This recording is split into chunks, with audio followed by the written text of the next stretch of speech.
성도 여러분 안녕하세요. 오늘도 아침 예배에 찾아오신 성도님들을 진심으로 환영합니다. 성령의 기름이 떨어져 갈 때 나타나는 증상은 무엇일까요? 바로 다른 사람을 비판하는 것입니다.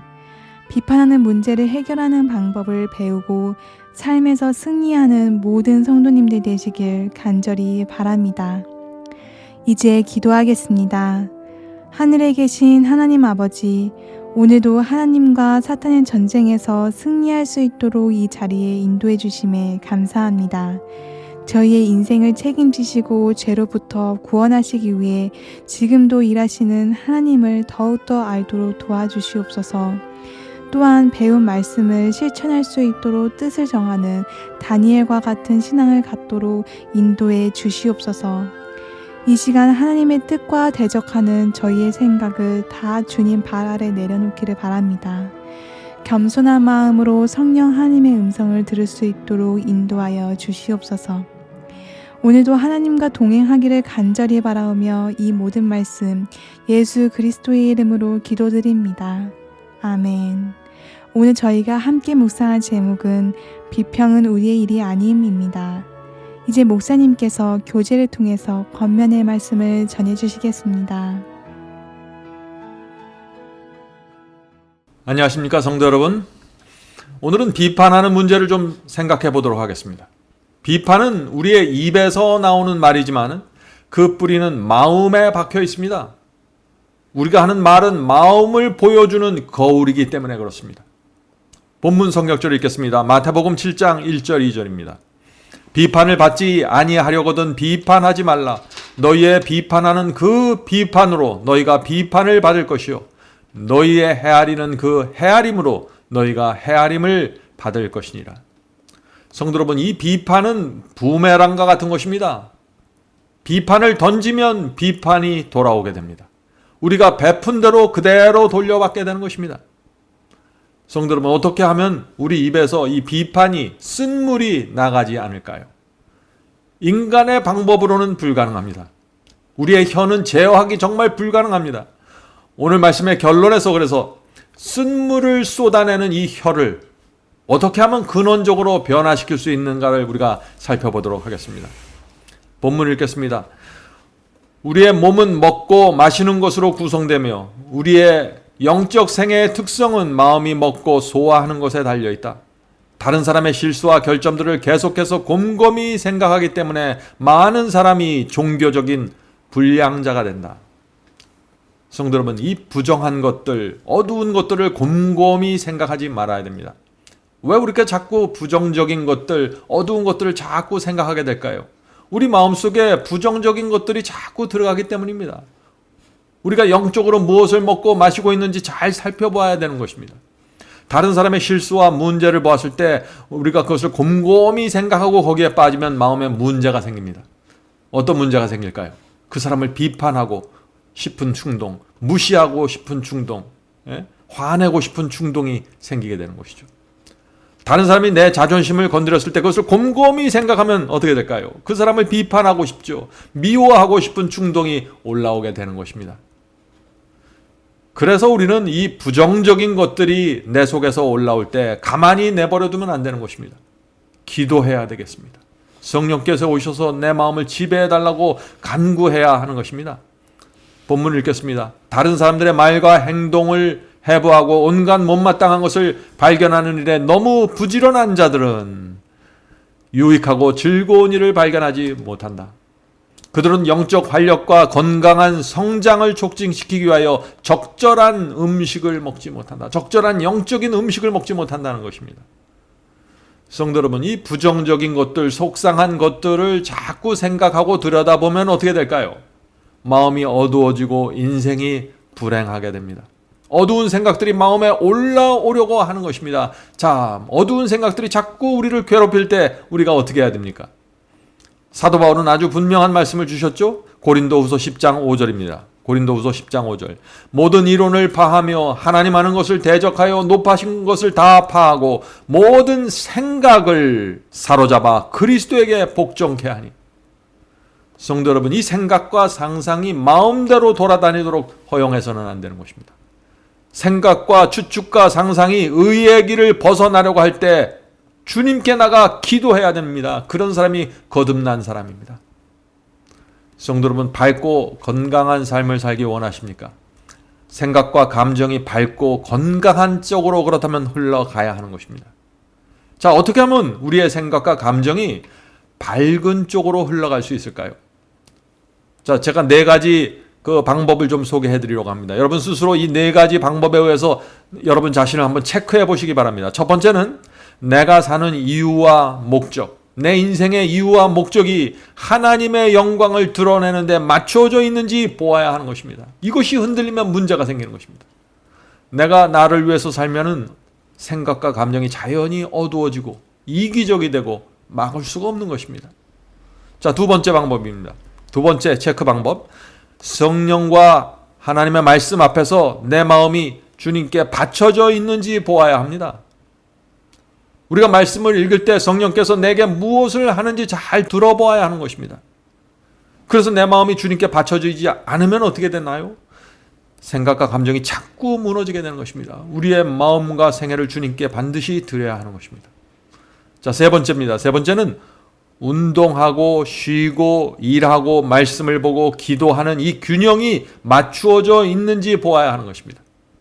다시 말해서 내가 살아가는 방식과 습관과 라이프 스타일이 균형을 잃어버리면 우리의 성품과 감정이 어두워지게 됩니다. 분위기가 부정적으로 쉽게 흘러가게 되는 것입니다. 4번째입니다. 내 인생, 내 남편, 내 자녀, 내 아내, 내 비즈니스, 내 장사를 하나님께 맡겼는지 보아야 합니다. 하나님께서 해 주셔야 할 일을 내가 하려고 자꾸 애쓰면은 인생의 짐이 너무 무거워져서 생각과 감정이 침울해지고 비판적으로 흘러가게 되는 것입니다. 성도 여러분, 하나님께서 나와 내 가족을 위해서 지금 최선을 다하고 계신다는 사실을 믿고 신뢰하십시오. 주께서 나와 내 가족에게 베푸신 것들을 되돌아보면서 감사해야 합니다. 그렇게 하면은 생각과 감정이 밝은 쪽으로 흐르게 되는 것입니다. 본문 읽겠습니다. 주께서는 당신의 백성들이 다른 사람들을 비난하면서도 자신의 영혼을 비평하는 데는 게으른 것을 기뻐하지 않는다.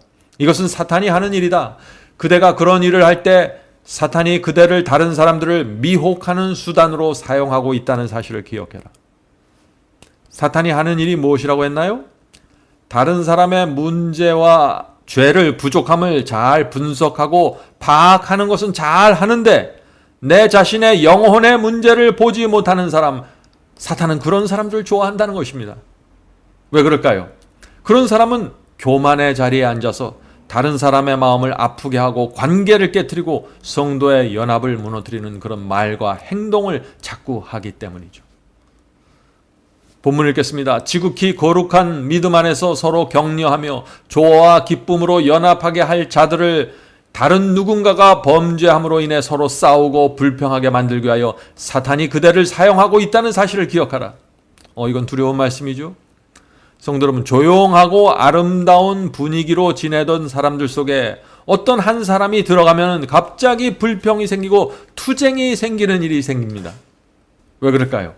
왜냐하면 그 사람은 다른 사람이 보지 못한 문제를 보고 분석하고 비평하기 때문입니다. 성도 여러분, 우리 모두 이런 잘못을 범할 수 있는 것입니다. 날마다 말씀으로 양심을 씻어내지 않고 성령의 세미한 음성에 귀를 기울이지 않으면 누구도 비판과 정죄의 죄에서 벗어날 수 없는 것입니다. 조심해야 하는 것입니다. 그리스도께서는 그대를 죄짐 지는 자로 삼지 않으셨다. 그대는 자신의 죄도 질 수 없다. 그러므로 이웃에 대한 어떤 비난도 걸머지지 않도록 주의하라. 하나님께서는 당신의 백성들이 자유로워지기를 원하신다. 우리는 자신들이 하는 말로 상처를 입힐 수도 있고 치료할 수 있음도 기억해야 하지 않을까? 비판할 때 우리도 그처럼 비판받는다는 사실을 기억해야 하지 않을까? 우리의 마음은 서로를 위한 부드러움과 사랑 안에서 녹아야 한다. 성도 여러분, 우리는 서로 격려하고 용기를 주는 말을 하는 법을 배워야 합니다. 인생이라는 짧은 시간에 우리가 어떻게 살고 어떻게 말하고 어떻게 하나님께 영광 돌릴 수 있는지 우리는 고민해야 되고 계획해야 되는 것입니다. 그런 생각이 없는 사람들은 말의 실수와 허물이 많아질 수밖에 없는 것입니다. 본문 읽겠습니다. 우리는 자신이 바라는 만큼만 엄격하게 자신을 비판할 수 있다. 다른 사람을 비판하는 자는 자기 자신을 비판해야 할 필요가 있다는 사실을 알아야 한다. 그대가 하나님의 왕국을 볼 수 있도록 자신이 제거해야 할 것이 무엇인지를 보여달라고 하나님께 기도하라. 성도 여러분, 이 현대인들의 문제가 무엇입니까? 현대인들의 문제는 자기 자신을 보지 못하는 것입니다. 이 사회가 너무나 이기심을 당연한 것으로 인정하고 있기 때문에 사람들이 내가 얼마나 이기적인지 보지 못하는 것입니다. 내 주변에 있는 사람들이 모두 이기적이기 때문에 그것이 너무나 당연하게 보이는 것입니다. 성도 여러분, 우리는 내 자신에 대해서는 엄격한 눈으로 보아야 하는 것입니다. 다른 사람에 대해서는 자비로워야 되지만 내 자신에 대해서는 엄격해야 되는 것입니다. 그런데 이것이 반대가 되는 것입니다. 내 자신의 문제에 대해서는 너무나 너그러우면서도 다른 사람에 대해서는 까다롭고 엄격한 잣대를 들이대는 것이죠. 이런 문제가 어떻게 해결될 수 있을까요? 오늘 우리가 그 문제의 해결책을 찾고 있는 것입니다. 마지막 본문의 내용을 읽겠습니다. 이기는 자를 위하여 면류관이 준비되어 있다. 그대는 그것을 원하는가? 그대는 인내하면서 경주하기를 원하는가? 그러면 그대의 이웃에게서 비난거리를 찾지 말고 예수 그리스도를 올바로 쳐다보라. 그분의 순결을 바라보라. 그러하면 그대는 그분에게 매혹되어 그분의 닮은 모습을 반사하게 될 것이다. 성도 여러분, 비난하고 싶을 때 그리스도를 바라보시기 바랍니다. 내 마음에서 비난하려고 하는 유혹이 올라올 때 주님께 가십시오. 그것이 사라질 때까지 주님과 함께 있어야 되는 것입니다. 자, 오늘 말씀의 결론으로 들어가겠습니다. 우리는 삭개오에게 가서 좀 배워보려고 합니다. 성도 여러분, 이 삭개오가 어떤 경험을 통해서 쓴물에서 단물로 돌아섰는지 우리가 좀 볼 필요가 있는 것입니다. 삭개오는 어떤 사람이었습니까? 삭개오는 평생 무시당하면서 악착같이 돈을 모았던 사람입니다. 사람들에게 무시당하지 않기 위해서 독하게 마음을 먹고 돈을 모았습니다. 그러던 어느 날 강력한 기별을 전하던 침례 요한의 설교를 듣게 되었습니다. 그는 경고의 기별을 무시하려고 했습니다. 마음이 불편하니까요. 그의 영혼은 편하지 않았던 것입니다. 오랜 세월 동안 돈만 보면서 달려왔는데 이제 그의 인생에 고난이 찾아온 것입니다. 마음이 괴로운 것입니다. 침례 요한의 설교가 그를 그렇게 고난 속에 빠뜨린 것입니다. 이 삭개오는 망하지도 않았고 여전히 돈이 흘러 들어왔지만 그 영혼이 깊은 고통 속에 빠지고 말았습니다. 성도 여러분, 우리가 어떤 때 주님께 온전히 돌아가기 위해서 이 영혼의 고통이 필요한 것입니다. 지금 삭개오가 그 영혼의 고통 속으로 들어간 것입니다. 그의 마음이 허전해졌고 양심이 고통스러워졌습니다. 모든 것을 가진 것처럼 이 삭개오가 보였지만 늘 하나님께 정죄받는 느낌으로 살 수밖에 없습니다. 성령께서 삭개오에게 크게 역사하기 시작했고 돌이키라고 호소했습니다. 삭개오의 마음은 드디어 움직이기 시작했고 의를 향해서 나가기 시작했습니다. 그러던 어느 날 이 삭개오가 예수님에 대한 소문을 듣게 되었습니다. 그는 단 한 번만이라도 주님을 만났으면 하는 간절한 소망이 있었습니다. 키가 작은 이 삭개오는 나무 위에 올라가서 예수님을 보고 싶었습니다. 그런데 주님께서 먼저 삭개오를 알아보셨습니다. 삭개오의 고통과 심령을 알아보시고 삭개오야 속히 내려오라. 내가 오늘 내 집에 유하여 하겠다라고 하셨습니다. 이 예수님의 음성이 얼마나 아름답게 들렸을까요? 얼마나 감사했을까요?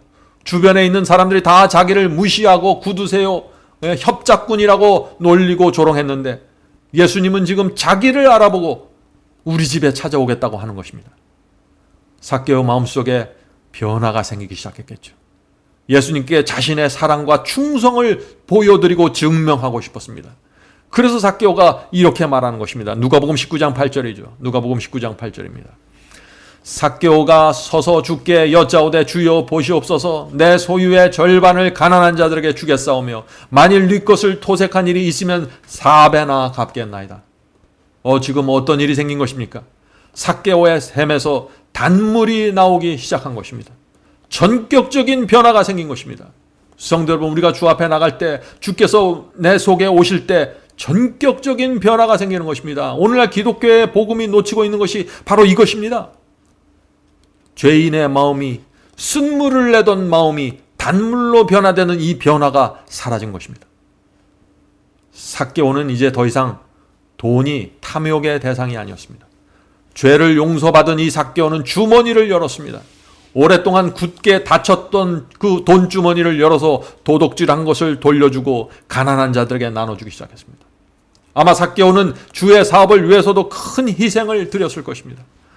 삭개오는 마음샘이 달라졌고 새로운 혀를 갖게 되었습니다. 입에서 단물이 쏟아져 내리기 시작했습니다. 성도 여러분, 이것이 비판하는 습관으로부터 해방되는 가장 강력한 방법입니다. 성도 여러분, 우리도 삭개오의 경험으로 돌아갈 수 있습니다. 삭개오의 간절함이 있으면 주께서 알아보시고 우리를 찾아오시는 것입니다.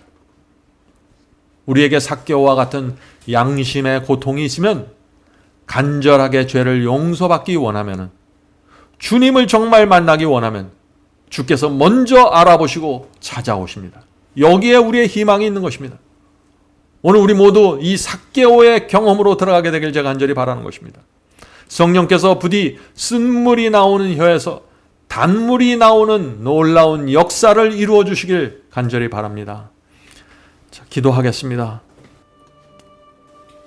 하늘에 계신 아버지, 오늘 삭개오를 보여주셔서 감사합니다. 삭개오가 했던 그 경험이 무엇인지 저에게 알려주셔서 감사합니다. 주여, 저희가 그 경험으로 들어가길 원합니다.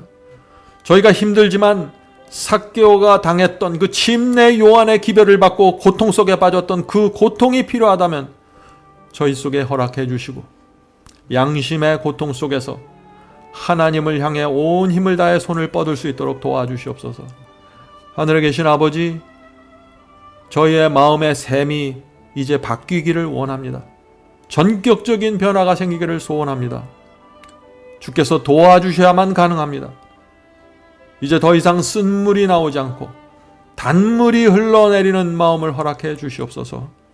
오늘 기도하는 성도들에게 성령께서 역사하여 주셔서 이제까지 없었던 놀라운 성령의 역사가 이루어질 수 있도록 도와주시옵소서. 예수님의 이름으로 간절하게 기도드립니다. 아멘.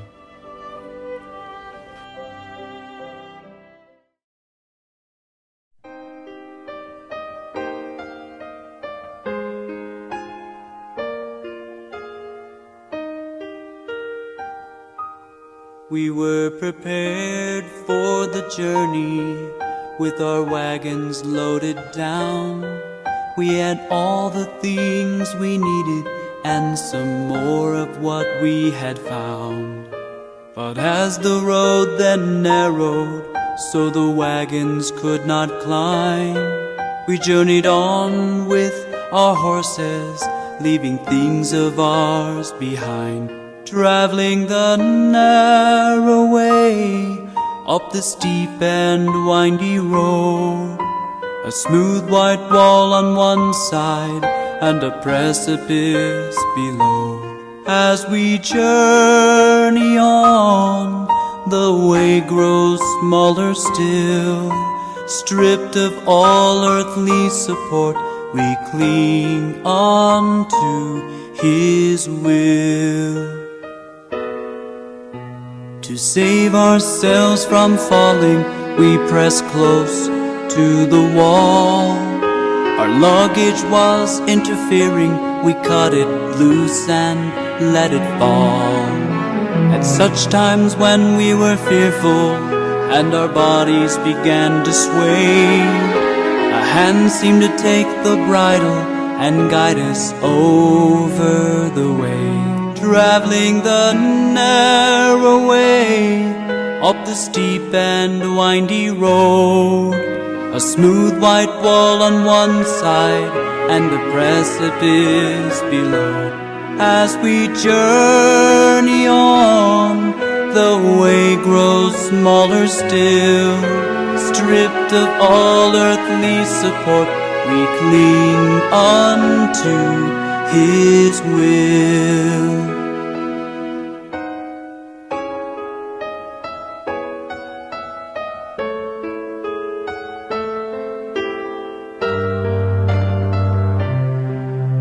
With our horses now left behind us, we traveled on in single file.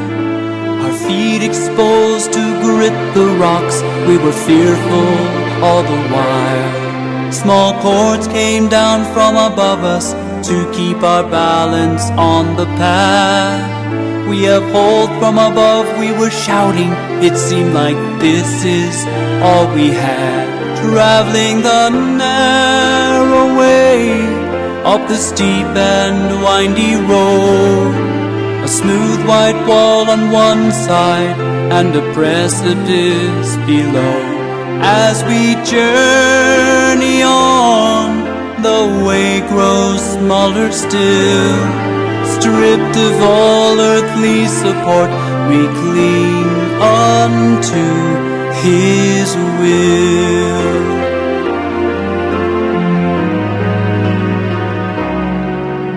From those not used to hardship, we heard complaints time and again. While they chose to stay behind us, we eagerly pressed on to the end. The wall, once wide and beautiful, now had a bloody stain. If others were able to pursue this course, then we can do the same. Traveling the narrow way up the steep and windy road, a smooth white wall on one side and a precipice below. As we journey on, the way grows smaller still. Stripped of all earthly support, we cling unto His will. Where our narrow path now ended lay a chasm deep and wide. Scenes of beauty beyond compare await us on the other side. Again in whispered anguish we breathe, who holds the cord? Assured it was none but God Himself, we swung on to our reward. Traveling the narrow way up the steep and windy road, a smooth white wall on one side and a precipice below. As we journey on, the way grows smaller still. Stripped of all earthly support, we cling unto His will.